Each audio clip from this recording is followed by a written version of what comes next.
Hi guys, and welcome to the last week of CET's videos. Alright, so this week what we're going to do is a makeup design. A lot of you should have done designs before if you were in mine or Olivia's classes, so you'll recognize this. This is a faceplate. This is what we used to design on. So here's a quick little overview. I'll go ahead and show you mine. So you can pick any character you want or an animal or something to design. I've done the Cat in the Hat from Seussical. You can see I've drawn my design. You might be wondering, why is there yellow on him?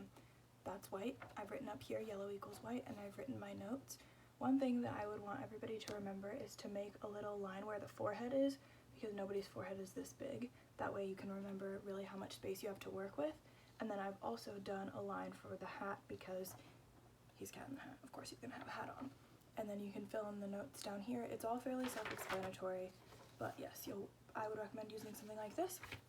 When you're designing, you want to have an idea of what you're working with. You can use reference pictures if you want. I usually use Pinterest, and if I'm doing an actual show, I'll make a board and everything, but like what I did today was I just looked up a few pictures, mixed some of the designs together with what I also had in my head, and this is what we came up with. This is a sort of simple design, but it works for example's sake, and you can do really whatever you like. It's your design.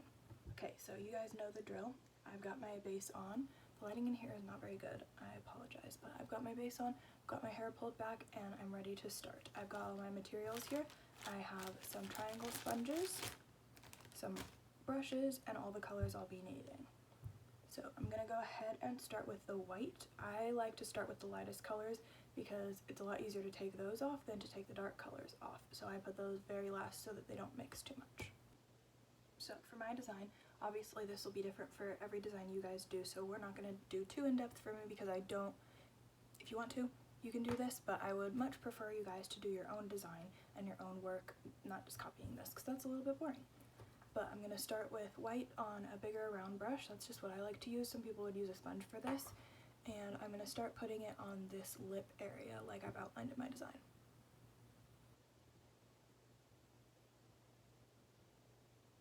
I'll go ahead and finish this off camera.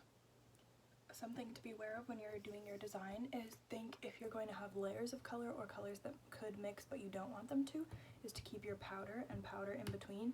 So like I'm going to be putting black dots over this later. I don't want those to blend together, so I'm going to use a little powder brush and not swipe because that will move the color, but just really like press it into my skin anywhere that I have color I need to set, and we'll repowder the whole face later.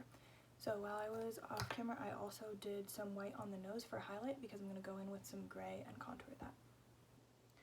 I'm a firm believer that you can do things in relatively whatever order you want, so I'm going to take a break on this lip area for now, and I'm going to do the eyebrows and some of the eyeliner. I'm just using black pencil, and ideally the eyebrows would be thinner, but mine are semi-thick, but I'm just going to fill in my natural brows with this black pencil. Alrighty, as you can see, I've finished the eyebrows. They're obviously very strong, but remember this is for stage, and I really want the eyes to pop on this. So now I've loaded up a flat brush with white, and I'm just going to outline the bottom, blend it in a little bit, but not a ton actually, and then I'm also going to go on the inner corners of my eyes to brighten those up to make them pop. So the technique that I'm using for this was with the brush that the product was on, I sort of tapped it and dragged just a little bit, and then with another brush, the same kind but a clean one, I'm dragging it down more. That way I don't have to use a sponge because that's pretty big for this area and I really don't want it to mix with the black, but it still will blend it a little bit. But remember, I'm not wanting to blend this too much. Obviously, again, this is something that will differ from design to design, so you just have to make that decision for whatever design you pick. So now what I've done is place the white on the inner corners. It's a little bit unblended, but that's fine. I'll go ahead and tap my finger in as needed to blend it, but we want it to really brighten up the eyes, so we don't want to blend it too much. Now I'm going to do the eyeliner, and on mine what I've decided to do is bring the wing up from the bottom like that. So I'll do a bottom line, then a top, and connect it to a wing that goes up, a cat eye in normal streetwear, and obviously this is Cat in the Hat. That's something I'm going to have to do off camera though because I'm not very good at it. Alright, so here's the eyes finished. I have really hooded eyes, so eyeliner is really not something that's great on me. You can see there's a couple spots that are a little bit funky, but from stage this would be fine. And it is very black and then white, but that's what's going to make the eyes pop the most. I have also taken my white and outlined the bottom of the line a little bit. This side could use a little bit more to, again, really contrast the black. You can see there's a little spot that's catching because when my eyes are open normally, there's a little fold there. So that's something that would just need to be, just take a wipe and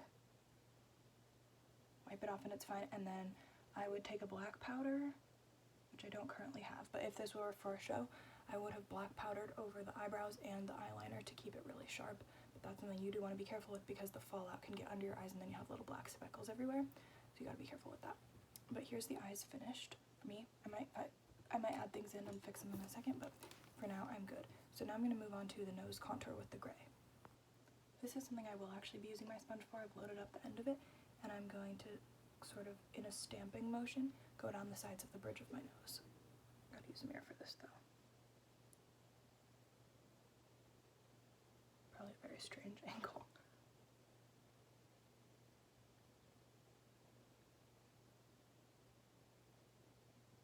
Now this is something that will tell you if you have a straight nose or not. Mine is kind of crooked, but I want the line to be as straight as possible. It's hard to tell in this lighting, but I've now got white in the middle, gray on the sides, and I'm going to blend that out.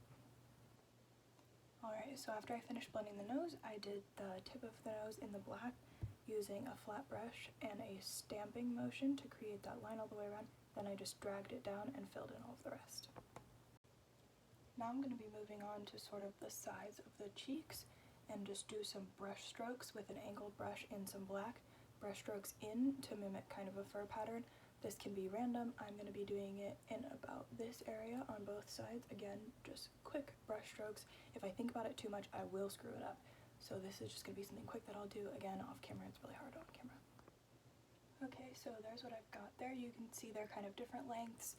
Not all perfect, but that's fine. That's just something I wanted to add to the design because what you can see right now head on is nice, but you have to think about when your character is moving on stage, what will all be seen. So this side will be seen, and without that, think of how boring that side would be. So you just want to add some, not too much because you can overload a design, but this is something I thought just a little bit brought a little more cat-like features into it. Now I will be using my pencil to do 3 little sort of like whisker dots on this white, and I'll just imagine this in my face. I'm just going to set it down and twist and pull away. There's a lot of stuff there, but you can see it makes a pretty perfect dot. Okay, so you can see that one got dragged down a little bit. I'm just going to use my brush in my white and clean it up. There we go. From stage, you would not be able to see that. Alright, so this is my finished design. You can see there's some black on the bottom lip, so that would be something you would want to powder immediately after. I'm not going to do this because I'm taking this off right now. That would make it really hard to get off, but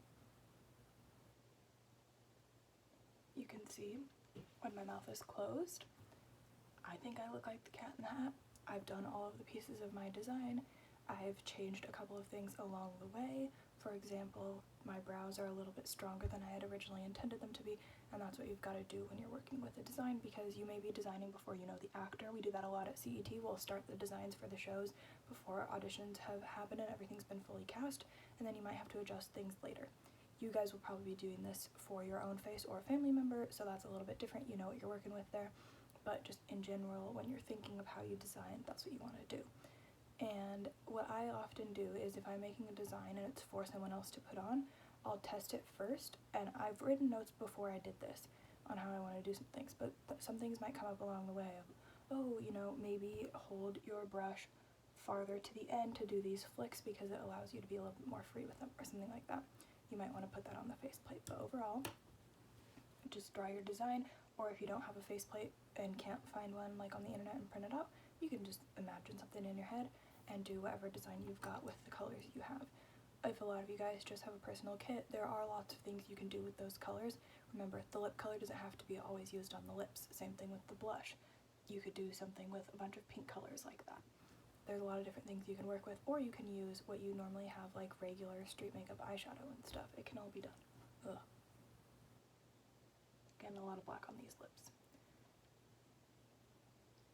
Obviously, this is something that I've done for an example purpose, but if this were something I was doing in a show, I would maybe want to rethink the design there, because that's something, imagine how much you talk and sing in a show, and the Cat in the Hat is a lead in Seussical, so that's going to be a little bit difficult for that actor to do. And I chose not to base out the bottom of the lip or do it white like some designs do, but if you were doing this, you could do that. Alrighty, so I hope this has helped you guys. I hope your designs go really well. I'd love to see them. Again, like I've said before, you can email me or send them to me if you have my contact information, or you can put them in the Facebook group or on the comments when we post this video on Facebook. I hope you guys have a great rest of your summer. We've really missed you at CET, but hopefully these videos have brought you a little tiny bit of the fun that we would have had anyway. Hopefully see you next year, or maybe I'll just see you guys hanging around Salem. Bye.